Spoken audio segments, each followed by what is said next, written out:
Magandang araw mga boss. Ngayong araw na to, pupunta tayo ng palengke ng Pasay ulit. Mag-a-update tayo ron. At dito shortcut tayo dahil galing tayo ng City Hall. Shortcut nga tayo mga boss.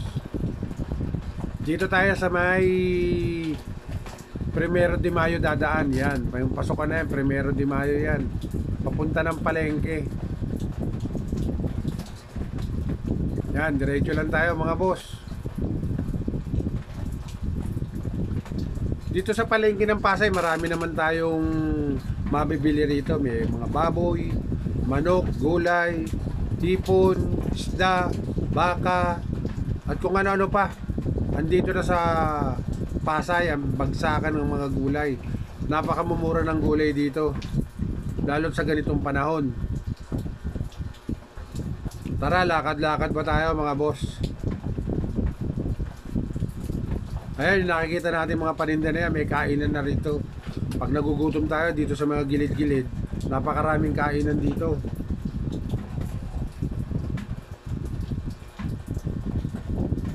Ayan, diretso lang tayo mga boss. Ayan o, mga paninda nakikita nyo.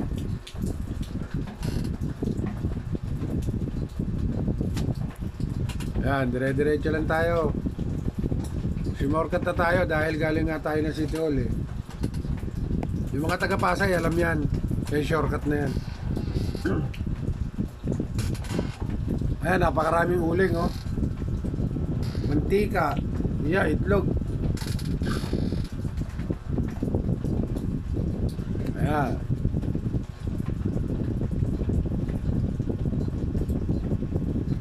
At nandito na tayo sa loob ng palengke. Dito na, nasa loob na tayo ng palengke. Ayan, naglalakad na kami ni Mrs. Ayan, dito tayo sa isdaan. Una natin pinuntahan yung isdaan. Ayan, marami rin mga tahong dito. Yung mga laman dagat, ayan, marami dito. Ayan, mga hipon. Andyan na rin yung mga presyo. Hindi ko na iisa-isahin. Makikita nyo naman dyan yung mga presyo. Nakita nyo yung 1/4 lang kilo ng ng hipon. Malalaki at sariwan-sariwa talaga. Pero ingat lang tayo, madulas yung sahig ng ng palengke. Ayan, yung mga yung boneless na, makakabili rin tayo rito.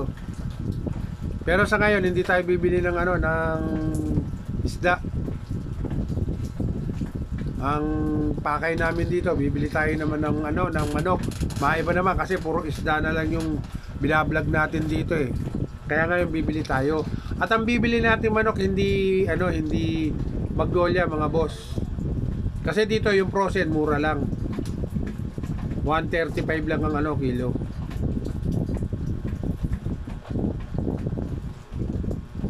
Ayan, yung mga manok nakita nyo mga pero meron Magnolia dyan. Pag gusto natin ng Magnolia pwede. Marami rin dyan.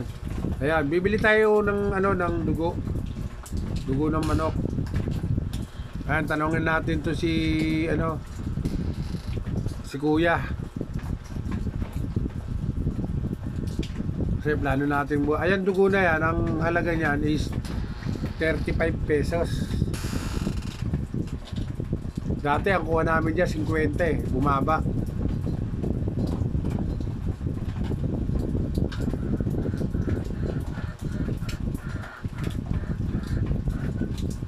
Mura lang yan, yung mga paa. Ayan, bumili tayo ng paa eh. Mura lang. Ang half kilo ng paa is 70. 140 ang kilo. 70 kalahati. Yan, 35 lang yung yan. I-adobo natin yan. Kasama naman yung paa ng manok.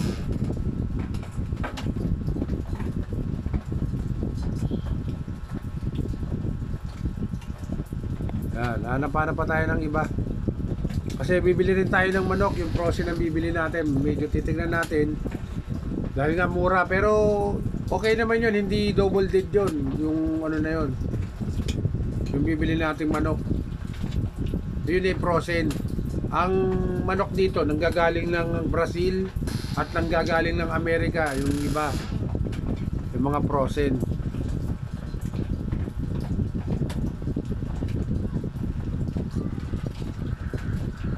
Mga mura lang ang manok dito.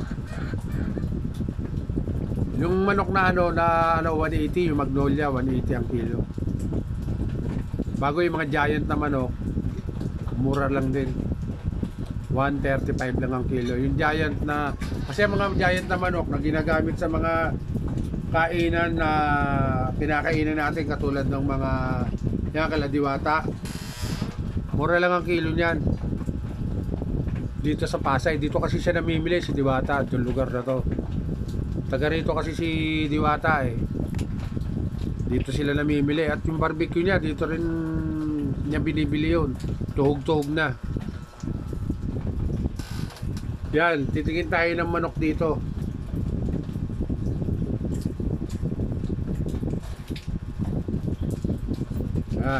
Kuha tayo ng 2 piraso siguro. Yan, pumipili si Mrs. Ang kuha namin sa 2 piraso is 75 pesos lang. Dahil ipiprito lang para dito sa anak namin. Dahil hindi nakain ng adobo yun eh. Ang gusto nun, pirito palagi. Yan. Yan, kahit frozen yan, magandang klase yung makikita mo naman pag botcha eh. Makikita mo naman, hindi yan botcha. Langgonisa, dito rin kami nabili. Mura lang langgonisa dito. Ang lalaki, 6 na piraso, 100 lang. Maraming namimili rito, yung may mga karinderya, dito sila namimili. Kasi nga, napakamura ng mga bilihin dito eh.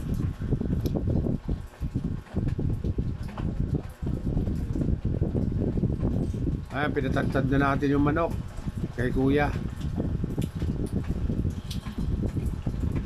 Ayan yung kabuuan ng palengke oh. Medyo mailaw lang mga boss. Kaya hindi natin makuha ng maganda. Ano yung ilaw nila eh, masyadong bright. May magbibili rin tayo mga rito, yung mga hotdog. Dito sa palabas na tayo mga boss. Puntahan naman natin yung mga gulayan. Dito tayo dadaan sa kabila rin. Dahil nandito yung gulayan eh. Ayun, nakita niya kainan niya yung mga tusok-tusok. Kaya pag lumabas ka dyan, dyan yung pure gold. Pag labas mo ganyan, pure gold dyan, diretso lang. Ngayon kami, diretso kami rito dahil bibili kami ng gulay eh. Titingnan kami ng gulay kung ano yung mabibili namin gulay. Kasi dito mura rin ang gulay dito sa palengke ng Pasay mga boss. Update ko lang kayo ngayon kung ano-ano ang mabibili natin dito. Ipapakita ko sa inyo dito sa video natin.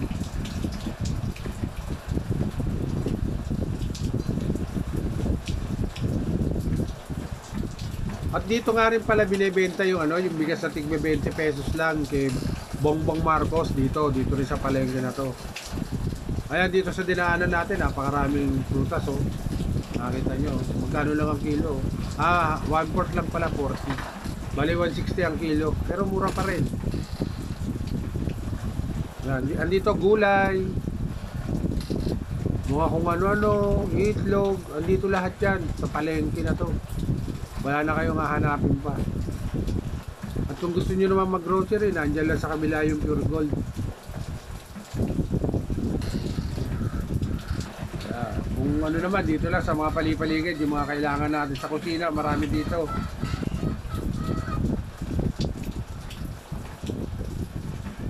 Nasa labas na tayo mga boss. Pasay top na yan. Yung nilalakaran natin na yan, Pasay top na yan. Ayan yung mga napamili natin, dala-dala na ni Mrs.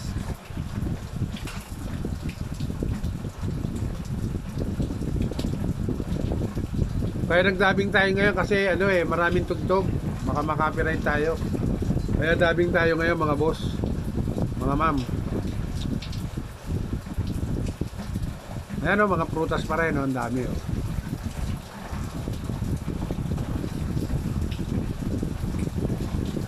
Plano kasi ni Mrs. bumili ng pipino eh. Tingnan natin kung magkano ang pipino rito.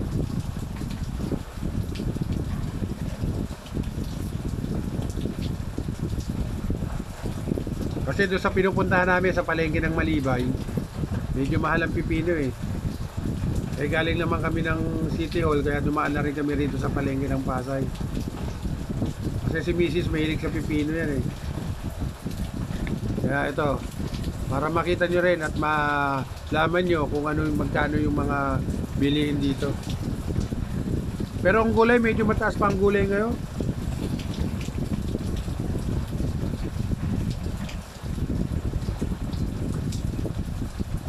Ay, mga gulay, yan o. Tingin tayo pipino.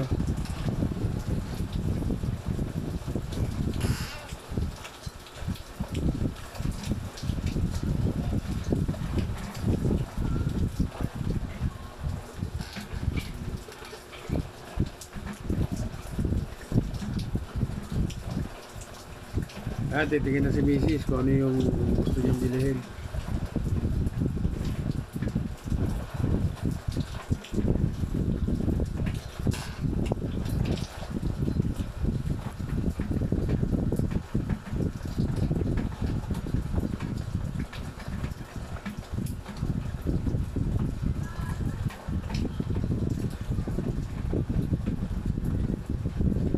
Pumipili na siya ng mga magaganda.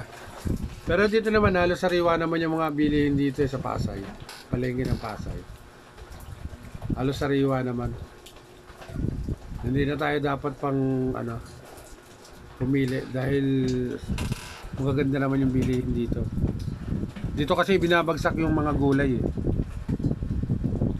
Yan, mga saging, marami rito, mga pakwan, mga pinya, parang saba, dami rito. Kaya kung malapit lang kayo dito sa Pasay, dito na kayo bumili sa palengke para makamura tayo. Ako medyo malayo kasi ako sa Pasay Kaya kung makapamili kami rito matagal. Kung hindi kami pupunta ng ng malapit diyan, hindi kami dadaan ng Pasay. Malapit sa palengke. Bali may palengke naman sa Malibay, doon na kami namimili, kaya lang medyo mataas ang bilihin doon. Kaya nagtsatsaga kami ni Mrs. na mamili rito.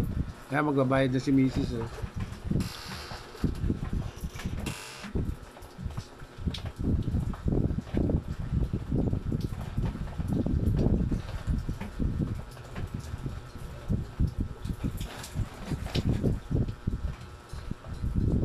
Lalabas na tayo mga boss. Palabas na tayo. Yan yung nakikita natin dun sa bandang kaliwa na yun, sa dulo. Yun yung pure gold.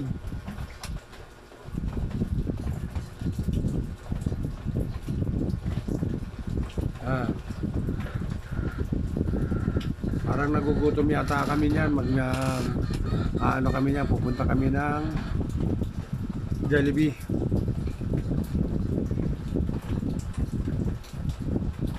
Jollibee tayo bago tayo umuwi.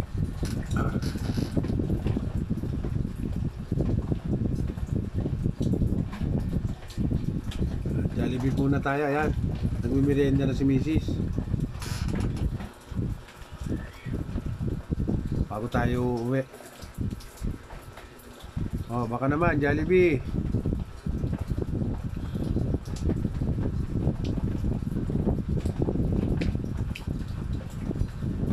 Ito, nakita na natin yung paligid ng palengke ng Pasay, mga boss, mga ma'am.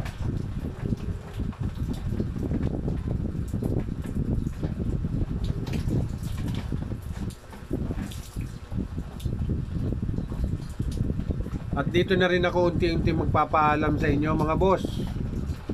Please like and subscribe nyo naman ang aking YouTube channel para makagawa pa ako ng mga magagandang video para sa inyo. At hanggang sa muli, bye bye.